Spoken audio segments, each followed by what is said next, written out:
Hello, my name is Nicole, and this video is about exchange-traded funds and optionality. Here's something that might surprise you. When you buy a mutual fund, you get exactly one tool: buy, hold, or sell. That's it. But when you buy an ETF tracking the exact same index, you suddenly unlock an entire toolkit of advanced strategies that can help you generate income, protect your downside, and enhance your returns. This is the power of ETF optionality, and it's one of the most underappreciated advantages that ETFs have over mutual funds. Today, I'm going to show you exactly how this works, why it matters, and demonstrate real strategies using SPY, the most liquid ETF in the world. Whether you're a conservative investor looking for extra income or someone who wants sophisticated portfolio protection, understanding ETF optionality could completely change how you think about your investments. So let's dive in. Let's begin by briefly reviewing the definition for exchange-traded funds.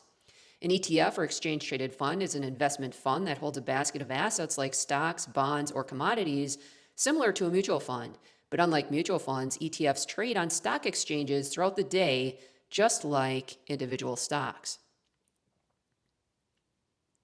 Most ETFs are passively managed, designed to track the performance of an index like the S&P 500 or NASDAQ 100.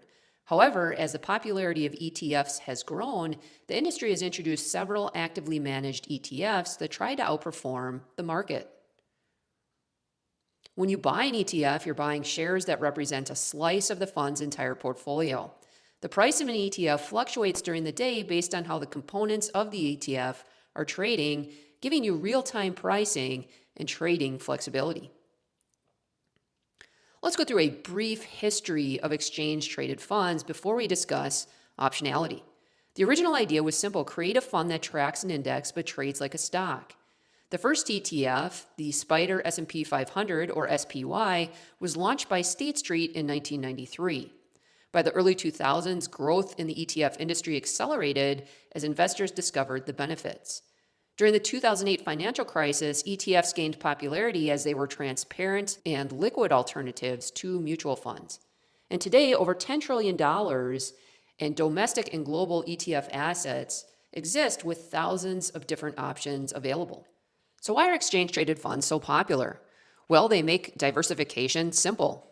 You can own hundreds or thousands of stocks with just one purchase, and you have access to domestic and global assets, individual sectors, as well as many different asset classes.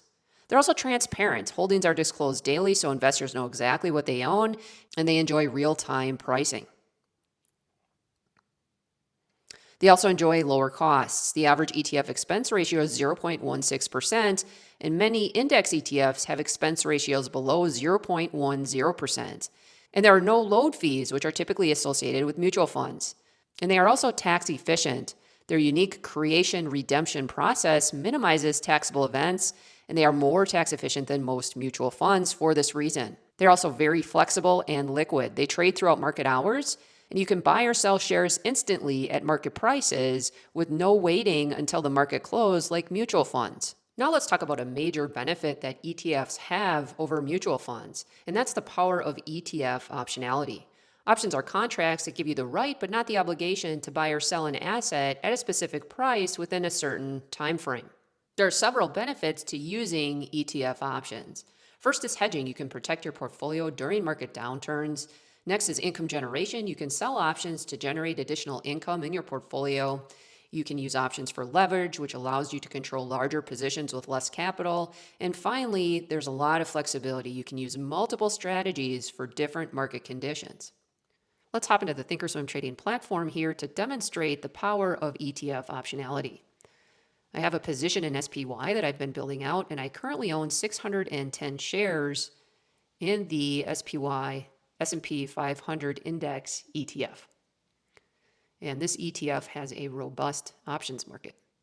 Looking at the chart here, we can see that the market experienced some weakness early in the year, only to rebound significantly, and we're currently trading very close to all-time highs. Now let's assume that I think things are going to slow down a little bit and the market is going to move sideways to maybe down a little into August, only to rebound significantly in the second half of the year. So If that assumption is correct, I want to see how I can enhance my returns with my holdings using options.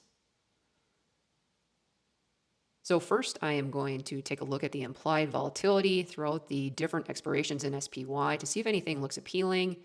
And I kind of like this 16% implied volatility range, and that coincides nicely with the August 15, 2025 expiration cycle. That happens to be 35 days until expiration, which is generally a great time for selling premium.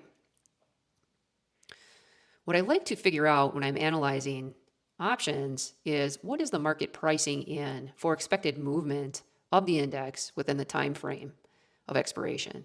And you do that by taking a look at what it would cost to purchase the at-the-money straddle. We can see here it would be roughly $21. And I'm going to add $21 to the strike price of $6.25 as well as subtract $21 from the strike price of $6.25.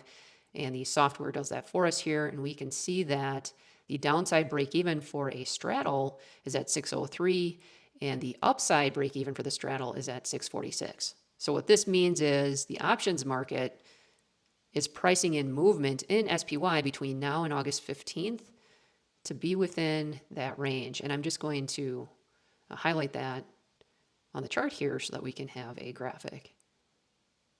And this is what the options market is pricing in, that we're just going to kind of bounce around within that range. So that's what the options market is pricing in. It doesn't necessarily mean that the S&P is going to stay within that range, but it's an objective measure to kind of shoot against when you're trading options and stocks. So I'm building out the position, and I would be thrilled if SPY pulled back to that $600 range. I would like to add to my position if that happened. And since the expected move to the downside is at 603, I think it'd be really nice to add to that position should we trade down and through that level at the time of expiration. So I'm going to look at what I get paid to sell 2 puts at the 603 strike price, and I'd collect a credit of $856.67 to do that. And what that means is that if SPY traded below 603 at the time of expiration on August 15th, I would then purchase 200 shares of SPY at a purchase price of $603 per share. Now I have 610 shares, and if we were to trade up to 645, I might think I want to lighten up on my position by maybe half. So let's see what I could do if I sold 3 calls at the 645 strike price. I'd bring in a credit of $877.01. So if SPY trades above 645 at the time of expiration, I would sell 300 shares at the 645 strike price, and if it stayed under, I would simply keep the credit and not sell any shares. So if we combine these 2 trades, we can see that I would bring in a credit of 1721 roughly. SPY has a multiplier of 100, so the credit would be $1,717.68. So basically that means that if SPY was trading above 603 and below 645 at the time of August 15th expiration, nothing would happen to my account. I wouldn't make any purchases. I'd still hold on to my shares, and I'd get to keep the $1,717 credit. If we traded below 603 at expiration, I'd be buying 200 shares at a price of 603. And if we traded above $645 at the time of expiration, half of my position, 300 shares, would be sold at a price of $645. Either way, I get to keep the $1,700 credit. Now, many people just stop there. Remember, though, I am bullish in the second half of the year, and I think that the market really could get moving to the upside. So I want to look at what it would cost to purchase a call with that credit in the January 16, 2026 expiration cycle, and I want to calculate what the upside expected move is for SPY. So I'm going to take the strike price of 625, and I'm going to add what it would cost to purchase an at-the-money call, $33.50. And I'm going to add what it would cost to purchase the 625 strike put, roughly $24.68. So the options market is pricing in an expected move to the upside of $683.18, according to today's numbers. I'm just going to highlight those strike prices there.